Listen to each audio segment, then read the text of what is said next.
Yo guys, check kamusta mga idol. So ayan, mag-update tayo ngayong araw ng Martes mga Lodi. At eto na, yung mga nagpapahanap sa akin ng update sa Pi Network at nagpi-PM na sa akin. Eto mga Lodi, nag-drop po ang ating coins mga Lods, no? So ayan, mag-update na tayo. Bago tayo mag-start palike muna ng ating video mga idol, no? Like muna tayo dyan ng video. At sa mga gusto ng ganitong content, everyday update, everyday upload tayo ng video, mag-subscribe na kayo sa ating channel mga Lodi. So grabe. So grabe itong nangyari sa Pi ngayon. Nag-drop siya ng ngayon nasa 1.1. No, pero kanina umabot siya ng almost $1. $1 pala. $1 mga idol. Alam niyo ba kung kailan tayo nag $1? The last na nag $1 tayo is ano pa? February 22. Almost isang buwan. No, almost isang buwan na nung nandito tayo sa mga level na to. Mga idol, no? At ngayon bumaba po, bumalik. So eto sa mga bago sa crypto, lalo na yung mga nakapasok lang dahil sa Pi Network, mga Lodi. So eto, medyo siguro ano sa inyo to, nakakagitla o nakakagulat, no? Grabe, bumaba ng ganito, hindi maaari. Ganon, no? Simbaga. Hindi. Gaganon kayo nito mga idol, no? Pero sa mga crypto, yung mga nagki-crypto na, sanay na po sa mga ganito at wala na po ito, basic na lang po to. Alam po nila 'yan. Lalo na kung yung coins is mahal na mahal nila. Kapag dumarating yung mga ganitong chances, ang tawag nila dito is chances, no? Sabi nga nila, deep is a gift. No, kung talagang mahal mo yung Pi, kung talagang may tiwala ka, once na bumagsak yan, mag-a-acquire ka pa, bibili ka pa, ganun, di ba? So, yung mga may talagang mahal na mahal lang yung Pi, di ba? Kasi siyempre, saan ka nga naman bibili? Sa taas, di ba? Siyempre, sa baba. O, di ayan, binigyan na kayo, mga Lodi ng chance, no? Siyempre, marami naman may inis niyan. Marami na mga aasa rin yung mga nasa Pi community. Tibayan nyo lang ang loob nyo, mga idol, at babalik naman sa ano yan. Kung talagang matindi yung plano ng developers ng Pi Network, yung mga ganitong price is is a gift, no? Kumbaga parang pinababa para makabili tayo. Kasi naalala niyo nang nakabili ako dito sa 0.6, di ba? Tas lumipad. Marami nagsabi sa akin, swerte ni Kuya Jeblo, nakabili siya sa 0.6. So, grabe, kung bumaba lang to, bibili pa ako. Bibili pa ako pag bumaba yung Pi. Diba? Mag-acquire pa ako pag bumaba yung Pi. So ngayon, pinagbigyan na kayo. Ngayong bumababa naman, ang hindi greed yung nararamdaman nyo, kundi fear. Diba? Kasi ganun yun eh. Ganun yun eh. Yung mga, kumbaga, pinaglalaroan yung emotions natin kapag ganito mga sitwasyon. Pag nasa top yan, parang gusto mong maging greed kapag nasa baba. Naku, kung bumaba lang yan. Naku, pag bumaba pa yan, bibili ako. Ganun. Ganyan yung nasa isip natin, nagiging greedy tayo pag bumalik sa baba. Pero once na nasa baba na, natatakot ka na. Meron ka ng fear. Naku, kasi yung yung momentum pababa, baka lumaglag pa yan, baka bumalik yan dito. So hindi ka nabibili. Kasi natatakot ka na eh. Tapos biglang lumipad na ulit, naiwan ka na. Sabi mo, sana pala, bumili na ako nung nandun. Ganyan. Yeah?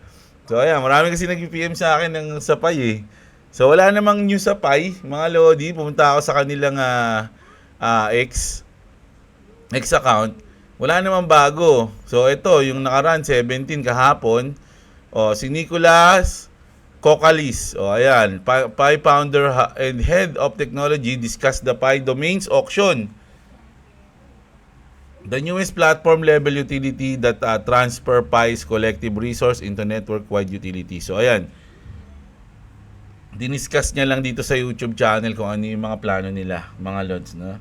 So ayan, yung news diyan. Sa tingin ko kasi yung iba, alam niyo kahapon yung mga nagpa-verified sa mga account, 'di ba? Siguro tapos nagpa-verified pero hindi pa rin na KYC. Siguro nainis yung mga iba. Kasi nainis ako dun eh. Verified pa, tapos wala rin pala mangyayari. Parang siguro sinigurado lang na tunay kang tao, hindi ka robot, mga ganun. No? So ayan, yung update natin dyan. So punta na tayo sa elephant in the room. Ayan. So magkakaroon tayo ng FOMC bukas. Sa kanila Wednesday, pero sa atin kasi to, Thursday.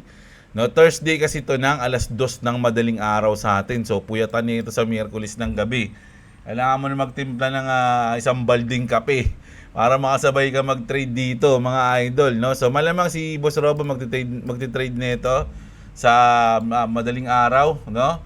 On Wednesday. So, ano ang ano natin diyan kasi parang nagbago yung ano nila yung pool mga lods yung iba nung una mataas yung chance o yung percent na magkakat sila tapos biglang naging 50-50 na mga idol, no? So kayo, ano sa tingin nyo, magkakat sila o magre-raise o steady pulso lang muna pag gumanon si Jerome Powell.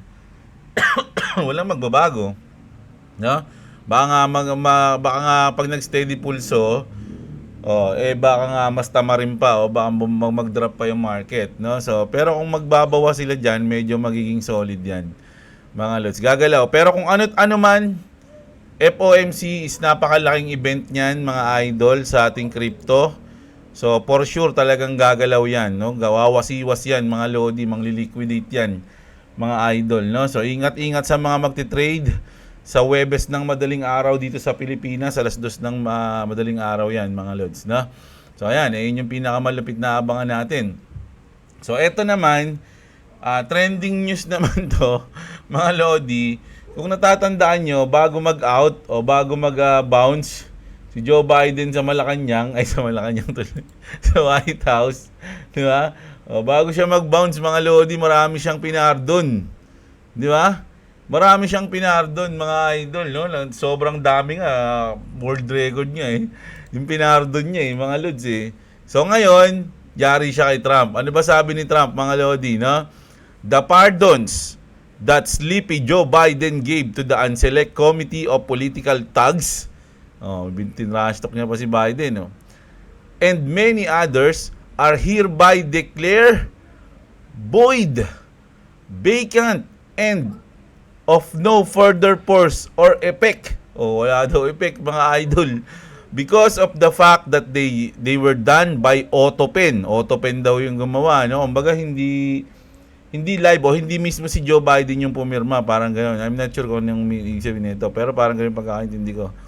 In other words, Joe Biden did not sign them, but more importantly, he did not know anything about them. No, kasi nga parang ano na si Joe Biden kung ano-ano na lang yung siguro parang kinumand na lang siya doon. Ito, pardon mo to, yan, pardon mo yan. Parang gano'n, di ba?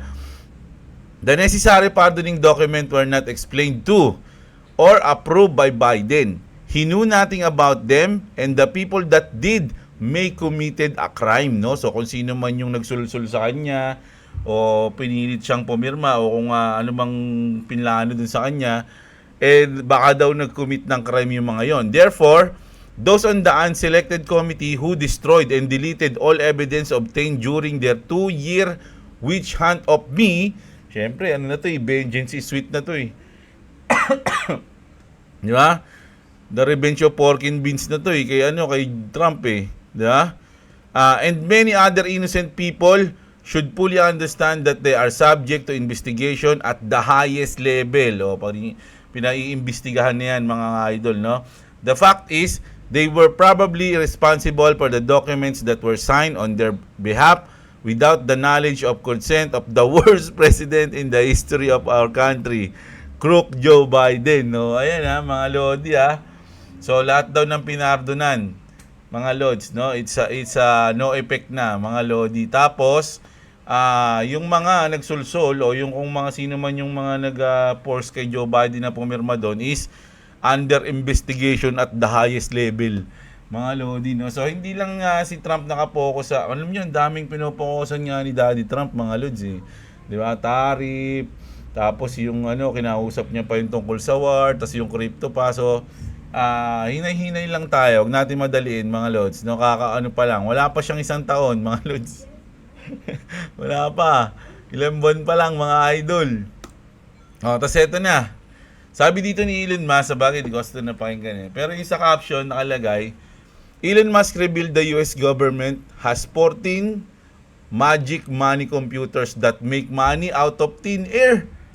So check natin. So I call a magic money computer any computer which can just make money out of thin air. Best Magic Money. So how does that work? It just issues payments. And you said there's something like 11 of these computers at Treasury that are sending out trillions in payments? They're mostly at Treasury. Some are, but there's some at HHS, some at, there's one or two at State, there's some at DOD. I think we found now 14 Magic Money computers. 14, okay. They just send money out of nothing. So, ayan, mga lods, no? Nagpiprint lang sila out of thin air ng money. Wala nang ano-ano. Basta wala nang ano lang gusto, no? So, ayan. Marami na nagsasabi niya, kaya nga daw inimbento yung Bitcoin dahil sa mga ganyan, mga lods, no? So, check natin kung ano yung sunod na mangyayari. Pero ito yung pinakamalupit na pinost ni Elon Musk. Wish us luck. Our greatest dream is to send a spaceship to your anus.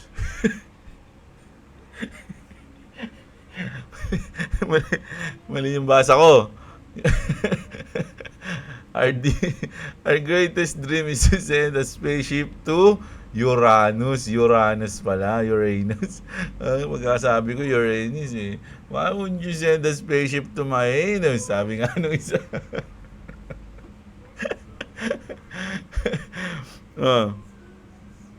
Ano? I can't wait to see you send a spaceship to Uranus.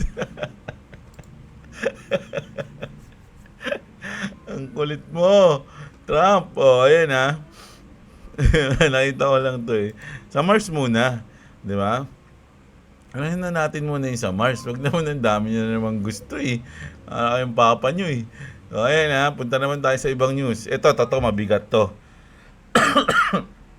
Mabigat to mga idol, no?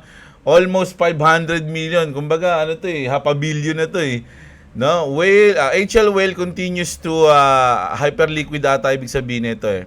Hyperliquid Whale continues to accumulate his short position. It's more than 450 million now. Kumbaga, nag-accumulate pa siya. Kasi nagdi-negative na siya eh. His activity in altcoin seems odd. It appears he's not a savvy trader or insider, but rather a wealthy gambler. Na? So grabe yung short niya, 500 million mahigit na to. Alam ko sa mga bago ngayon 500 na. I was able to make a couple of dinners on short positions of Melania and Hype after his market buys. And I'm thinking of longing BTC right now. I have a feeling they're coming from him. So, ang mangyayari kasi dito mga Lodi, dahil nga sinort niya, no, ng almost 500 million mga Lodi, parang ang gusto ngayon ng mga tao is maliquidate siya. I-pump yung market para maliquidate siya. Sa 85 ata siya maliliquidate eh. Sa 85 mga Lods, no? So, ito, liquidation niya, halos 86,000. Pero syempre, hindi naman basta-basta yan kasi pag may liquidate na siya, pwede niya nandagdagan yan eh. Pwede niya pandagdagan, no? Mag-accumulate pa siya. So, nasa na ba ngayon ang BTC, mga Lodi? Nasa 83. So, ang lapit lang yan, mga idol. Grabe. O, sabihin mo na nga 87. Oh. Nandito lang yan, oh. Lapit lang yan. Biglang sinundot siya niyan. Durog siya dyan. Mga idol, no? So, ayun kasi yung sinasabi nila, mga Lods, no? Marami raw parang gusto siyang maliquidate. Oh, di ba? Sabi nga dito, tapos, eto pa. Mamaya kasi, Trump will sign executive orders today. The whale is still 40x short on Bitcoin, which with a position over 500 million. He 100% knows something. So, yung iba sinasabi, pag nag-sign daw ngayon si Trump ng executive order, baka raw mag-drop, no? So, mananalo ngayon tong whales na to pagka ganun. Pero marami nagsasabi na gusto siyang i-liquidate ng mga tao eh. Mga idol eh. Di ba? So, big time to. Mga Lods, no? Sabi nga dito, mga Lodi, ano lang to eh. Hindi daw siya magaling talaga mag-trade. Parang it appears he's not a savvy trader or insider, but rather a wealthy gambler. No, talagang ano lang siya, trade lang, malupitan lang 'to. Maubos-ubos kumbaga, dalawa lang naman daw mangyayari diyan eh. Bababa o tataas lang daw 'yan. Ganun siya, grabe no. Half a billion. Tinrade mo ng short, grabe. So, hintayin natin kung mananalo si Kuya, no? Nasa 60,000 ata yung take profit niya eh. Ayun yung nabasa ko eh. So, hintayin na lang natin mga lodi ko anong mangyayari dito. Grabe, no? Sa hyperliquid, nakalong siya eh. Tama ba? Pero 3x lang. Pero $2 million pa rin, no? Grabe, big time to. Mga idol, no? Ito naman. Solana. Ito, naging controversial to. Kasi yung commercial ng Solana, mga lodi na ginawa nila, dinilit nila, no? Kasi nagkaroon ng mga backlash. Kaya lang, kahit na na-delete na nila, yung kanilang commercial, syempre, meron mga nakapag-save. Gusto nyo ba panoorin natin? Mga lodi. Kaya lang sana hindi ako makapiright dito, no? Bibilisan ko na lang ng konti, mga lods, no? Ayan. So, America, what's going on? Well, lately, I've been having thoughts again. Masyado mabilis, What no? thoughts? About innovation. You know, multiplanetary travel, nuclear energy, crypto, AI. You know, things that push the limits of human potential. What you're experiencing. So parang, explain ko na lang, baka makapiright ako eh. So ang nangyari kasi dito mga idol is parang natamaan niya yung mga LGBTQ, mga ganun, no? Bago, eto kasi parang ano siya, no? Sa yung mga comment niya kasi, pang LGBTQ, parang ganun. Pero tas nagalit to, tas ganyan, may something, tas sabi niya sa baba, "You're fired." Sabi niya ganun, no? Yan, tas umalis na siya. And then, ito na yung huli, ito na yung America is back.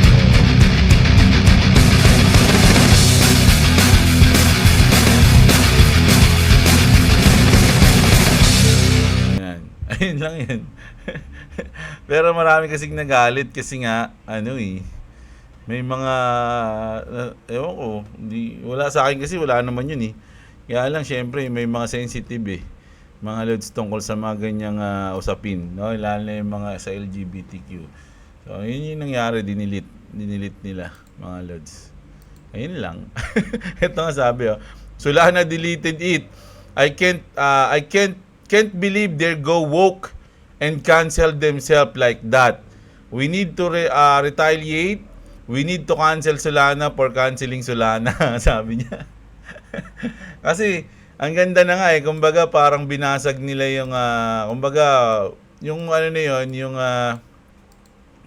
yung commercial na yun, parang binasag nila yung sa LGBT, parang nagkaroon sila ng basta parang hindi sila pagkontra, parang ganun sa tingin ko lang Tapos biglang dahil maraming nag-backlash, dinilit nila yung nila. So ayun yung sinabi niya. Kumbaga, they go woke and cancel themselves like that. 'Di ba? Parang ganun. So, yun na yun. So, cancel na raw natin yung Solana dahil kinancel nila yung sarili nila. Wag. Isa sa mga yan, binanggit ni Trump yan. Ito naman, grabe naman to. Nako, alam nyo, sobrang solid sa akin ng Ronnie Network, pero yung mga ganitong na pangyayari, parang, nakakalungkot to. A little slap of reality. Ronk chart looks like trash. Ayan. I don't own Ronk coin or NFT and I never will, sabi niya, no? But if I had to choose one, I would go with NFT, no? It went for longer than I expected and attract some new people. I'll give you that, sabi niya, no? Kasi syempre marami nga namang na-hype o na-FOMO dito sa Ronk mga idol lalo na nakita natin yung NFT ng Ronk kasama dun sa Atias Legacy, di ba, yung news natin kahapon.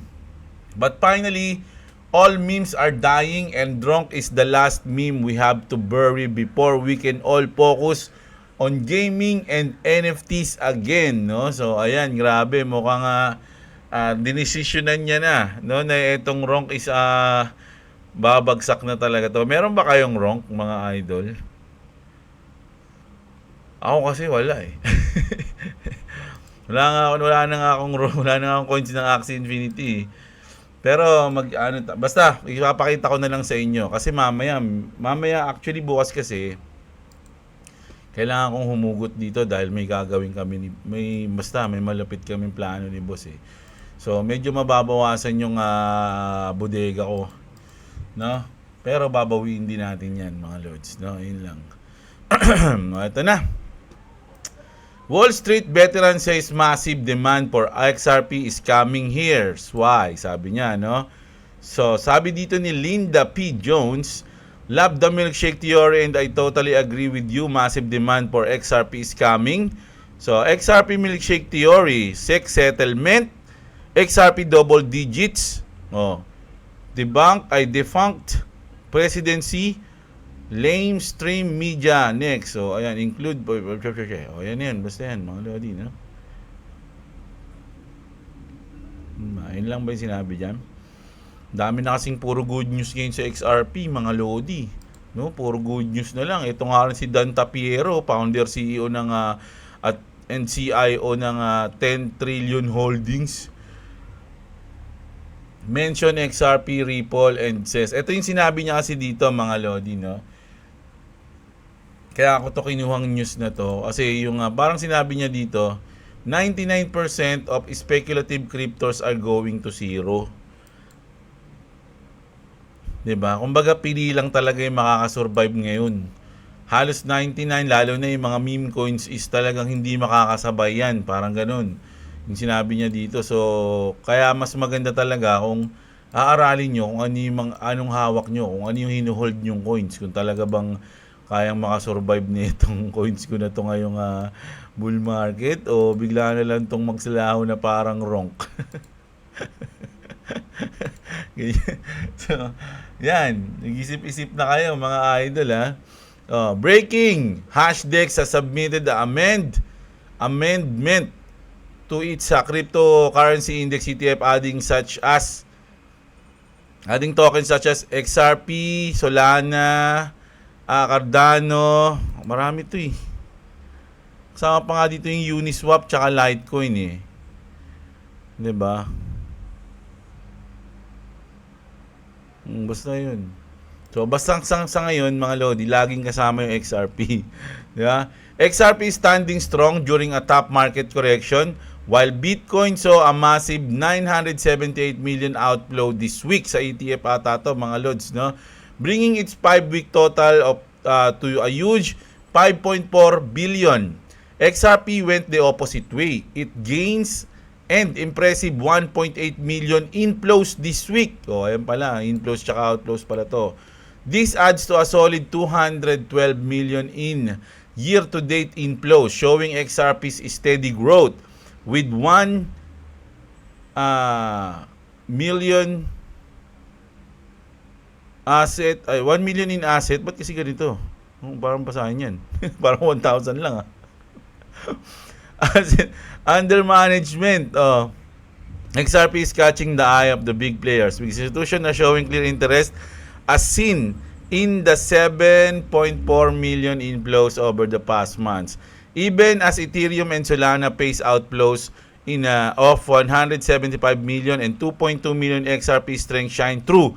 XRP is enjoying a unique sense of stability at the moment and on-chain data confirms this reality, no? So, talagang yung inflow ngayon ng XRP medyo solid, mga lodi. Pero ayan, no. Kumbaga sa $2 siya nag-stay lang talaga, mga lodi. 'Di ba? Yung Bitcoin kasi nag-90, biglang nag-87, nag-79. Ang layo ng bagsak eh. Kaysa si XRP kasi talagang dito lang siya naglalaro sa $2, no? Although syempre malaki na yung yung Bitcoin, kaya ganun yung kilos, malaki rin. Pero kung susumahin mo, mas malaki pa rin yung nila. Kumbaga nagiging mas stable si XRP, parang ganun. Mga idol, no? So, ano tayo? Ito na, no? Isa pa to, mga idol. City of London Fund Manager explain why XRP price isn't rising despite of adoption from banks. So, ang nangyayari kasi dito, merong private ledger tsaka public ledger, mga lodi, no? So, pero sabi nila, magme-merge din daw yun, mga lodi. Hindi ko pa alam kung kailan nila may merge. No, ito, basahin ko nga ito. True XRP folks are retarded To think banking system will use their scan token. Ito yung mga galit na syempre, tingnan mo naman, BTC holder yan. Yan, nilalabas nila yung samahan loob nila. Token to conduct business global like need to purchase the token from BC firm to do business. Truly retarded. Ayan, sabi niya, mga lodi, no? Bank adoption doesn't always drive XRP price. There could be other factors like regulatory issue and market sentiment at play. Sabi ko nga mga idol, kahit ano pang mangyari, kahit na aprobahan pa yung mga ETF, pero ang pinaka-importante para sa atin, kahit na hindi lang sa XRP, pati sa ibang coins, is yung regulatory, yung batas, yung law. Kailangan yun mapasa, mga lodi. Ayun yung pinaka-importante sa lahat. Once na mangyari yun, doon na. No, makalalaman na kung para saan to, kung ano gagawin, hanggang saan lang ba, mayroon bang limit, ganyan, ganun, ganyan. So, kailangan natin yun, mga lods, no? A whale bought, grabe to, billion, 10.3 billion XRP from Bitfinex worth 24.2 million. Grabe yun, no? 'Di ba? 10.3 billion XRP. Loh.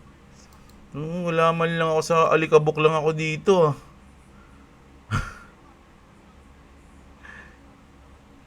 10 billion. 10 billion lang ata. Ay, 10 million lang ata. Pero kahit na, wala pa rin ako sa alikabok niyan. Grabe yan. Tapos, 10 na, no? 10 XRP ETF filing now submitted to the SEC, no? Ito, mga news lang to na talaga. Pero bullish yan pag na-aprobahan na yan. Kaya lang kasi ngayon, talagang sa tingin ko, hindi pa yun ma-aprobahan hanggat hindi natatapos yung kaso. Breaking, multiple sectors just leaked Ripple case bombshell. Ito na naman, mga good news natin sa XRP. XRP holders, you might want to sit down for this. Case ending much sooner than expected. So, hanggat di pa yun na-dismiss, pwede ka magsabi na, malapit na, buwas na raw. Pero pag dumandar na yung mga araw, hindi pa rin siya natatapos. Hintayin na lang natin talaga ito matapos, no? Doon na lang tayo magsasalita pag natapos na yan. XRP likely to be classified as commodity. Ayan. Massive reduction in penalties coming. Magkano ba yung penalties nila? 120 plus million, di ba? SEC leadership knows this will set industry precedent. This change everything. Yan na yan, mga lods. No? Halos puro good news naman eh. Tapos ito, si Paul Atkins to, mga lodi, yung magiging SEC chairman. Ngayon lang siya nagsalita, no, tungkol sa kaso ng XRP. Ang pinakang sinabi niya lang na ano doon is, kasi 13 seconds lang to, parang sinabi niya lang doon, a lot of things were riding on that. Riding yun, pagkakarinig ko yan, kinarik nga siya. A lot of things were riding on that. So, medyo sa lahat ng kaso na kinasuhan ng SEC talaga, mga lodi, no? Binance, Robinhood, Coinbase, yung kaso ng Ripple yung parang medyo komplikado, no? Kaya medyo hindi talaga mabitaw-bitawan. So, kaya nga, sa akin, basta matapos na lang yan, mga lodi, no? Kahit hindi na bawasan yung fine, wag na nilang pabawasan, patapos na nila agad, bayaran na nila. Diba? Parang tapos na agad. Yan. Ito naman. Hindi ko pa ito napapakinggan. Sabay-sabay nating pakinggan to. Pero ang nakalagay dito, Brad Garlinghouse explains why the financial system needs XRP. This is why the financial system needs cryptocurrencies like XRP. First, I'm going to say, I imagine a number of people in here have a PayPal account, and you probably have a Venmo account. Have you ever tried to move money from Venmo? PayPal owns Venmo, just to be clear. You ever tried to move money from Venmo to PayPal? You can't do it. You have to go Venmo back to your bank and then back to PayPal. The reason I start with that answer is, in a perfect world, what we see an interoperable payments network world of the future, where all payment networks are interoperable. The world we live in today, and I'm using PayPal and Venmo as the example, is highly not interoperable. What you're talking about, the U.S. Fed and the faster payments, that's a domestic clearing. We actually think, yes, that would be fabulous. Actually, Ripple was one of the kind of leads on that task force. At some point, though, you have to go from the U.S. dollar to another currency. This is So parang ano lang dyan, mga lodi, ano na lang, sa madaling salita, Mas mabilis, mas mura, mas rekta, parang ganun. Rekta na siya, wala nang pa balos kung ano naman. Expert says XRP will retire a lot of people. O, ayan ha. Expert ba to si Bark? Si Bark Meta daw, mga Lodi. So, ayan yung ano natin ngayon mga Lodi. Ito yung mga naipon nating gather nating mga news ngayon. Actually talaga sa totoo lang, yung mga XRP news, gusto ko ng isang tabi, mag-focus na lang muna ako sa mga ibang news tulad nung ito sa Solana, yung mga news na mga whales, ayan, kay Elon Musk, kay Trump. Kaya lang pag nagpunta ka sa Exco, mga Lodi, halos puro siya, lahat ng news ngayon kasi parang ang pinaka-hype is yung crypto na sa XRP. Di ba? So, yun, si David Schwartz na naman yun. Ito, 27 minutes. 40x short whale has closed his entire 525 billion short position. He made nearly 9 million in profits. O, the profits pa rin siya, pero kinlose niya na. O, ito na, may follow up na tayo dun sa, sa news na yun, 27 minutes. So, yung whale na yun, mga Lodi, ayun na, kinlose niya na yung kanyang position, pero panalo pa rin siya ng almost $9 million in profit, di ba? Pero, mga Lodi, ang laki naman ng puhunan yan, kaya ganyan, di ba? Kaya medyo malaki din yung profit niya kahit na sinabi nila na nearly 9 kumbaga maliit lang. Hindi maliit yan sa atin. Mayaman na tayo pag may ganyan tayo sa Pinas. $9 million. 9 million pesos nga lang eh. Di ba? So, ayan, may update na tayo. So, nag-close na po, no?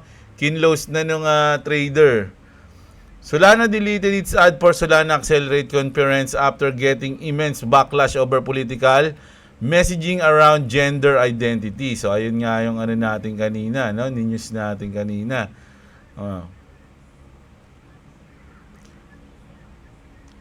Talk of the private ledger on XRP began when Ripple confirmed a private blockchain in 2021.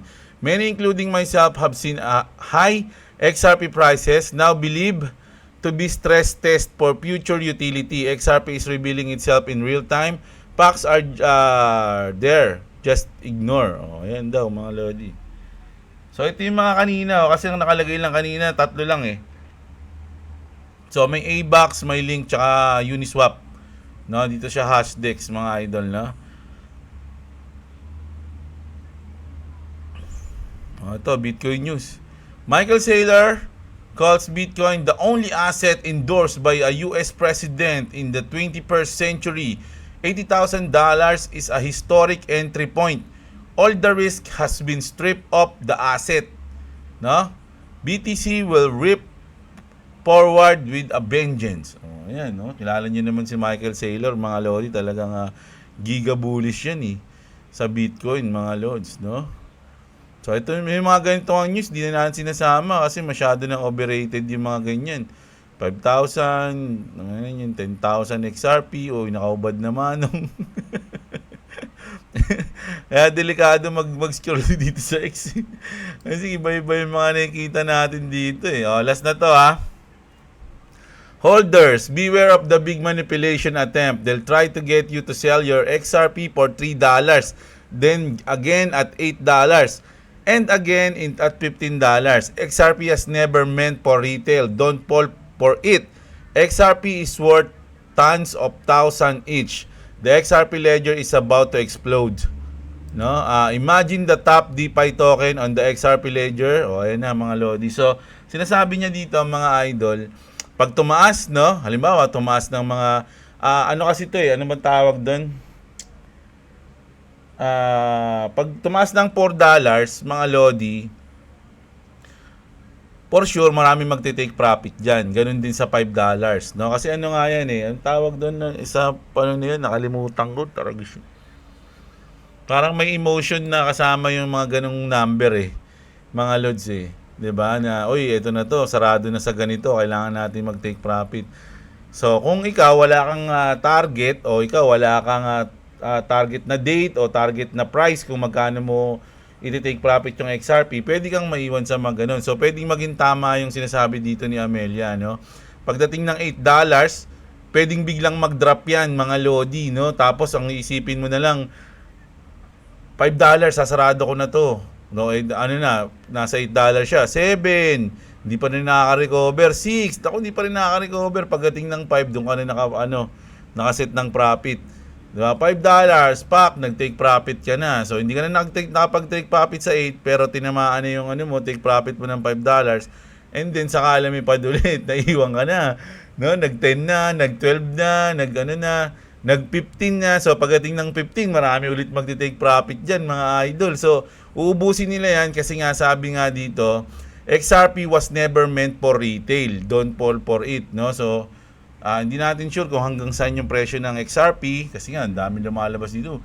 1,000 yan, ganyan. Pero kung talagang may tiwala, ako kasi mga lodi, hindi mo ako maanuhan na wala akong hack na XRP. Siguro, talagang magkakaroon ako ng XRP.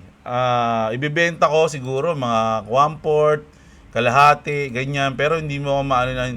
Tapos mag-acquire ulit ako pag bumababa. Pero yung mauubusan ako ng XRP, medyo negative yun. Kailangan lagi ako meron nun. Kasi hindi natin alam kung hanggang magkano siya. Depende na lang pag kailangan mo na, di ba? Wala na. So, ayun.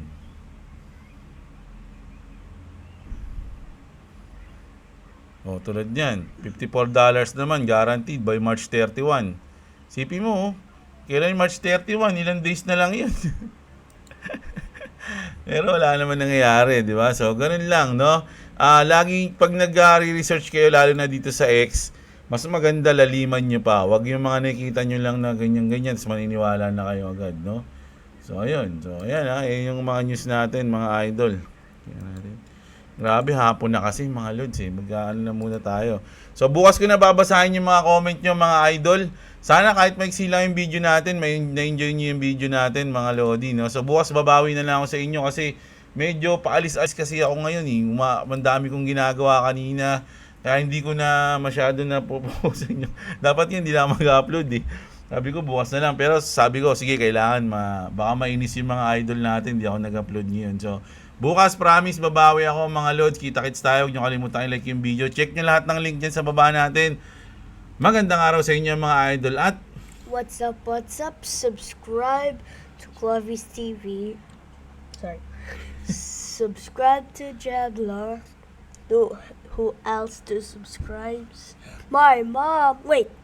Forgot to ask you this. I'm back for school.